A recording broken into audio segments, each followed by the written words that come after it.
Hello everyone, I am Nidhi Roy. Welcome back to the channel of physics by Nidhi Roy. आप सभी को छठ की हार्दिक शुभकामनाएं। ये हमारा पहला दिन है जब हमारे यहाँ पूजा स्टार्ट होती है। तो इस दिन हमारे यहाँ जो फास्ट कर रही होती हैं वो पूजा करती हैं। उसके बाद हमारे यहाँ प्रसाद के रूप में चावल, दाल, लौकी की सब्ज़ी और भुजिया ये प्रसाद के रूप में बांटा जाता है। और इस दिन सारे सब कुछ सिंपल होता है, नॉर्मल पूजा होती हैं और उसके बाद प्रसाद बांटे जाते हैं।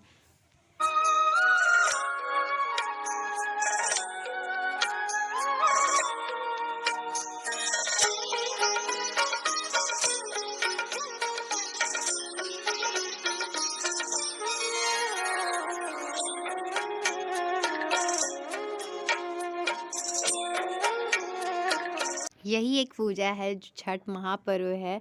ये पूजा एक बहाना होता है पूरे फैमिली को एक साथ लाने का, क्योंकि और सारी पूजा जो होती है लोग अपने अपने घर में मनाते हैं, जहाँ रहते हैं वहाँ मनाते हैं। बट ये पूजा हमारे यहाँ बहुत ख़ास है क्योंकि इस पूजा में सारी फैमिलीज़ एक साथ एक जगह पे आते हैं और एंजॉय करते हैं। तो हम लोगों को बस एक बहाना चाहिए फैमिली को एक साथ लाने का, तो छठ पूजा से बेहतर उपाय इसका कुछ हो ही नहीं सकता है।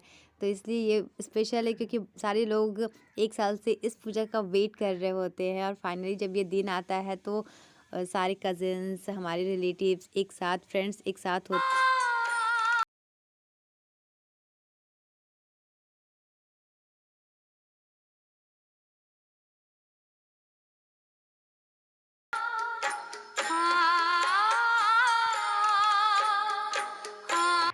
सेकेंड डे ऑफ पूजा, जब हमारे यहाँ दूसरा दिन पूजा होता है तो उसको खरना के नाम से जाना जाता है। इस दिन हमारे यहाँ प्रसाद के रूप में दो तरह की खीर बनती है। एक होता है गुड़ वाला खीर और एक होता है सिंपल बिना चीनी वाला दूध वाला खीर।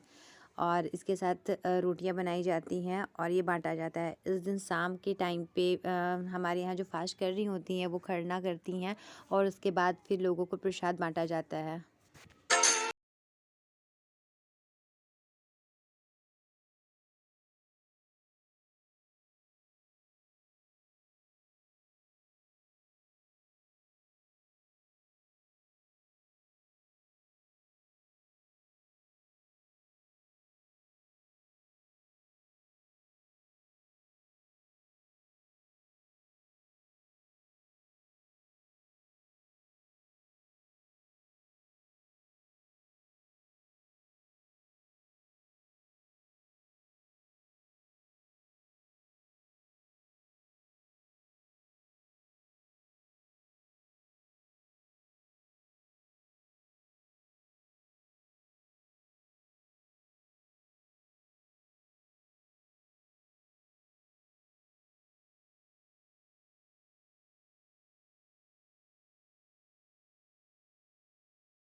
इन लोगों का अलग से बेड बना होता है। ये लोग बेड पे नहीं कुछ अलग ही नीचे बिछा के उस पे सो रहे होते हैं। जहाँ पे जिस जगह पे पूजा होती है वहाँ पे ही ये लोग सोते हैं। उस जगह पे ही 4 दिन तक इन लोग का सोना होता है जब तक कि ये लोग पूजा स्टार्ट होती है।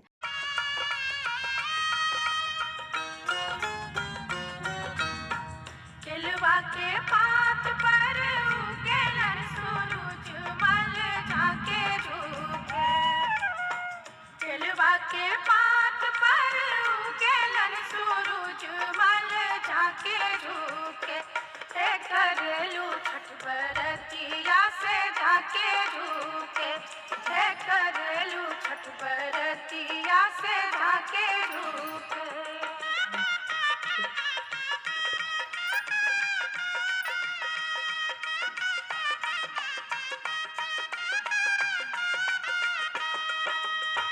हम तो से पूछी बरतिया है बरतिया से केकरा लागी। हम तो से पूछी बरतिया है बरतिया से केकरा लागी।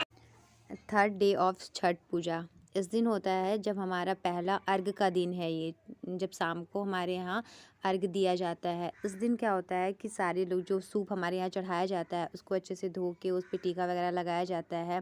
सारी चीज़ को एक जगह अरेंज करके रखा जाता है। फ्रूट्स, और स्पेशली इस दिन होता है सुबह के टाइम से ही लोग अच्छे से ठेकुआ बनाना स्टार्ट कर देते हैं। और ये ठेकुआ जो स्पेशल बनता है भगवान पे चढ़ाने के लिए, वो घी में बनाया जाता है। तो सुबह से ऑब्वियसली इसकी तैयारी हो रही होती है और मैक्स टू मैक्स 12 या 1 बजे तक इसकी तैयारी हो जाती है और इसका ठेकुआ बनाया जाता है। फिर शाम में लोग अर्घ देने के लिए घाट जाते हैं।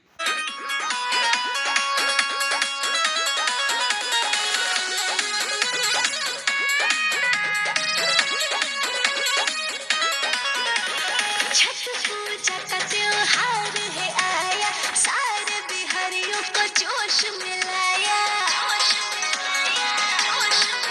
हाँ, छठ पूजा का त्योहार है आया, सारे बिहारियों को जोश मिलाया। ट्रेन पकड़ के चाहे फ्लाइट से आ, ट्रेन पकड़ के चाहे फ्लाइट से आ, छुट्टी लेके छठ में घर पे आ, प्रसाद के ठेकुआ लेके जा। छुट्टी लेके छठ में घर पे आ, प्रसाद के ठेकुआ लेके जा।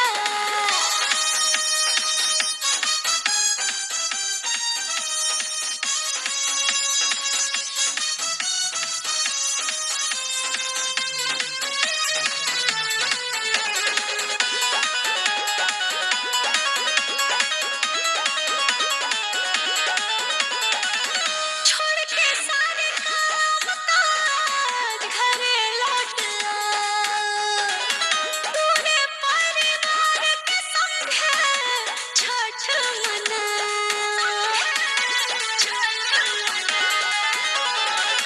छोड़ के सारे काम काज घरे लौट आ, पूरे परिवार के संग छठ मना।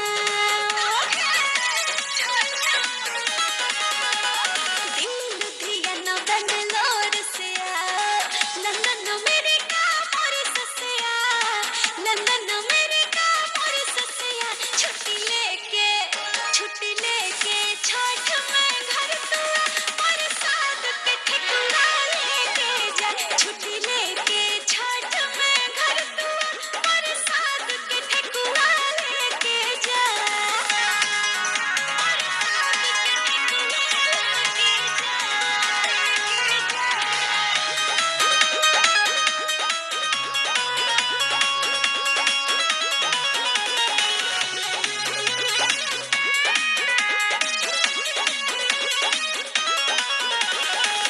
छठ हम बिहारियों की अपनी पहचान है, मान अभिमान हमारा पर्व ये महान है।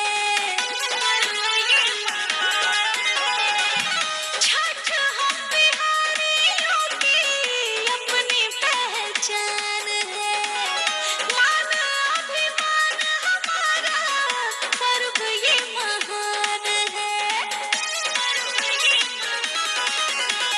उगते सूरज को सभी है पूजते, डूबते सूरज की होती छठ में पूजा के। छुट्टी लेके छठ में घर तू आ, प्रसाद के ठेकुआ लेके जा। छुट्टी लेके छठ में घर तू आ, प्रसाद के ठेकुआ लेके जा। छठ पूजा का त्योहार है आया, सारे बिहारियों को जोश मिलाया। और ये रहा थर्ड डे हमारे छठ का। और इस दिन हमारा पहला अर्घ दिया जाता है। शाम के टाइम पे सूर्यास्त होने से पहले सारे लोग घाट पे जाते हैं और भगवान सूर्य को अर्घ दिया जाता है। ये हमारा पहला अर्घ कहलाता है। और तो चलिए फिर चलते हैं हम लोग घाट पे। पहिले पहिले बानी कइले छठी